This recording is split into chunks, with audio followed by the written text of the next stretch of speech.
What's going on YouTube? This is UltimateiDeviceVids, and this is Tweak Recap. And in this episode, I'm going to be showing you guys two great Cydia tweaks that are compatible with iOS 7.1.2, 7.1.1, and 7.1.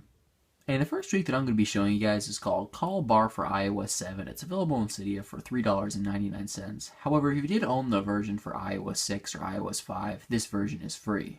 And what this tweak allows you to do is better manage incoming phone calls, FaceTime calls, and FaceTime audio calls, and it also helps you to better manage sending out phone calls, FaceTime calls, or FaceTime audio calls. And what this tweak is best known for is being able to answer or decline a call without having to stop the current task that you're in. For example, let's say I'm in an application, I'll go into the settings app here. Let's say I were to receive a phone call, FaceTime call, or FaceTime audio call.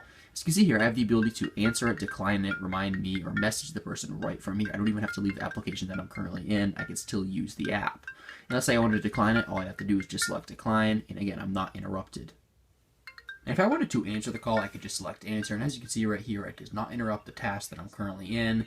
And if I want to get more space to do what I need to do with my device, I could just slide up right here, and as you can see, the interface goes away, and there's just this small blue bar at the top indicating that I'm in a call. And of course, I have more room to do what I want to do with my device. And something else that's really cool about this tweak is it allows you to access Notification Center just like you normally would while this call interface is active. So all I have to do is just pull down right here, and as you can see, I have access to Notification Center. And that's the same thing when I'm actually in a call, so if I select answer, as you can see here, it's the exact same thing. I can access Notification Center just like I always have been able to. And of course, we have all of our call controls up here. We have the contacts button. You can view all your contacts right here, right inside this interface. You can add a new call, have a FaceTime call, speaker right here, the dialer, and of course, mute. So it's really well designed. And it does also work from the lock screen. I'm going to show you that now. So I'm just going to lock my device right here, and I'm going to go ahead and call myself again. And as you can see right here, again, it looks really good on the lock screen. You have those same controls. I can select answer, and again, it's the exact same options. Same dialer, mute, speaker, add new call, FaceTime, and contacts. And again, everything is viewable directly from this interface. And also, if you slide to unlock when you're in this interface, you can see the interface does reformat to the normal interface that's active when your device is unlocked. And there are some settings to configure for this tweak. So once you've installed it, you can go into settings on your device and scroll down until you do see CallBar and go in there. And the first thing that you're going to see in here is the enable switch, and of course that switch will allow you to enable or disable this tweak in its entirety. Next, we have use at lock screen. So if you want the normal call interface in iOS at the lock screen, you could go ahead and disable this, and then again that will prevent it from functioning on the lock screen. And next we have call handling, and what this section allows you to do is disable or enable this tweak for certain types of phone calls. So if you only want this tweak to function with a specific type of phone call, you could have that here, or just a few types of phone calls. Again, you could toggle on and off the types of phone calls that you want this tweak to function with. For my iPod Touch, it's giving me the option of FaceTime audio calls and FaceTime video calls. However, if you're running this on an iPhone, it would give you the option for normal phone calls. And the next section is dialer activation methods. And what this section is going to allow you to do is configure a certain activator gesture to open up the CallBar interface so you could send a call out there. And how you set this up is you just select activator methods, and of course if you didn't have activator installed, this tweak will automatically install it for you.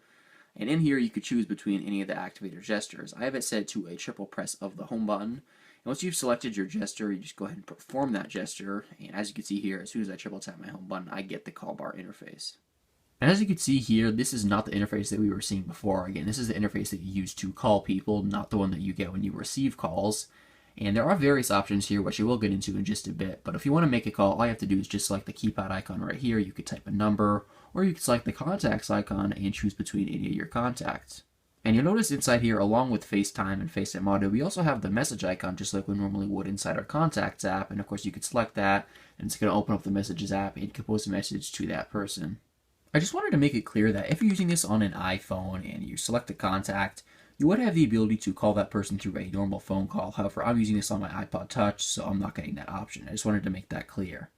I'm going to go back into the CallBar interface here and select contact, And now I'm going to perform a FaceTime audio call to show you what it looks like. So I'm going to go ahead and do that. As you can see, it does open up the FaceTime app or the phone app, depending on which type of call you selected. In my case, it was a FaceTime audio call. And as you can see here, it opens up the app and it's performing the call. And there are some things inside the CallBar interface that appears when you perform your activator gesture that I want to show you. So the first thing is the favorites icon, as you can see right here. Any favorites that you have added inside the phone application will appear there. Then recents, of course all our recent calls. I do have some FaceTime audio calls in there.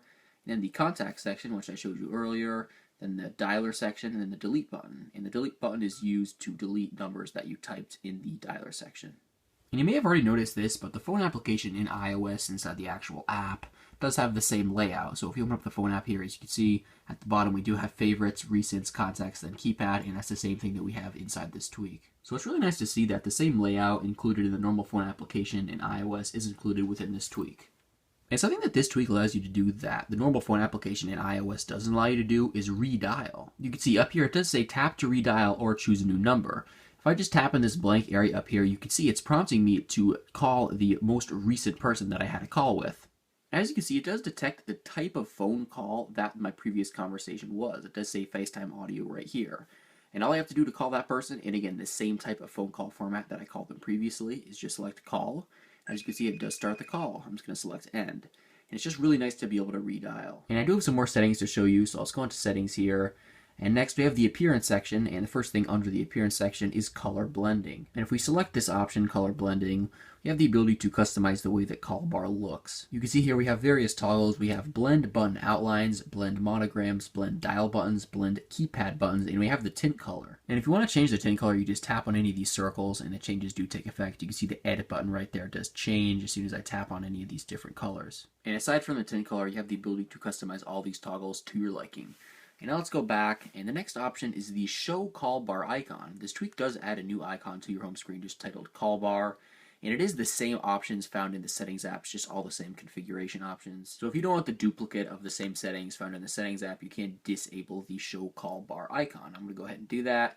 And if I exit out to the home screen here, you can see that the icon is gone. And if you ever want it back, you can just go back into settings and re-enable Show CallBar icon, and then as you can see, the icon comes back. And the last thing inside the settings app is the watch tutorial button. And if you want to, you can select that. It will require you to restart your springboard, so just respring your device. And that will just give you some information about the tweak and how to use it if you want that. And that's all for this tweak. Once again, it's called CallBar for iOS 7. It's available in Cydia for $3.99. However, if you did own the version for iOS 6 or iOS 5, this version is free. And the next tweak I'm going to be showing you guys is called StatusHUD. It's available in Cydia for free. And this tweak will make it so the volume HUD in iOS displays on the status bar as opposed to in the middle of the screen. So normally in iOS it looks like this. There's this pop-up in the middle of the screen indicating your volume status. And that does interrupt what you're doing because you can't see a certain area of the screen. And I do not like the way that iOS normally displays it with this big pop-up in the middle. It's just a little bit too much. It's a little bit unnecessary, just wasted space. For example, if I'm watching a video and I want to turn the volume up or down, it does actually block part of the screen, so I'm not seeing part of the video. However, with this tweak, as you can see, if I touch the volume buttons, it's very discreet in the status bar right there, as you can see, and it just looks really good in my opinion.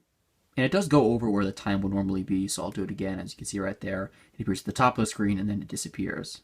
Let's say I was inside the YouTube app watching a video, and I am in landscape mode just so it's full screen. And let's say I wanted to adjust the volume. If I just touch the volume buttons, you can see it brings up the status bar just for a few seconds to show me that the volume status is being adjusted and where it is, and then it goes away. There are some settings for this tweak, so you can go into settings on your device and scroll down until you do see Status HUD2 and go in there. And the first thing that you're going to see in here is the enable switch, and this switch will allow you to enable or disable this tweak in its entirety. Next we have style, and this is the style of the indicators of the volume and the status bar. And you have the ability to change it between a circle and a square. By default, it's on a circle, but I'm going to change it to square. And as you can see here, that's what the square looks like. Now we'll go back. And next we have size. And in here, you have the ability to change between normal size and larger. By default, it is set to normal. I'm just going to change it to larger here to show you what that looks like. And as you can see, the squares or circles will be larger. And next, we do have the dismiss delay. This is how long it takes for the squares or circles to disappear from the status bar. You can choose between very slow, slow, normal, and fast. By default, it is set to normal. I'm going to start with very slow and show you what that looks like. As you can see, if I touch the volume buttons, it does stay there for a while, as you can see. Now slow. We'll do it again. As you can see, it's just a little bit shorter. Then normal is, of course, what we've been using all this time. Then fast. And fast is extremely fast. And going back, next we have the donate button, so you can donate to the developer of this tweak. Then you can see more projects from the developer, Alan Yep. And then you can actually tweet that you're using the tweak. It's a preloaded tweet. That's kind of a tongue twister. And next, we can follow the developer on Twitter. And that's all for this tweak. Once again, it's called StatusHUD. It's available in Cydia for free. And that's all for this video. Thanks for watching, and I'll see you guys later.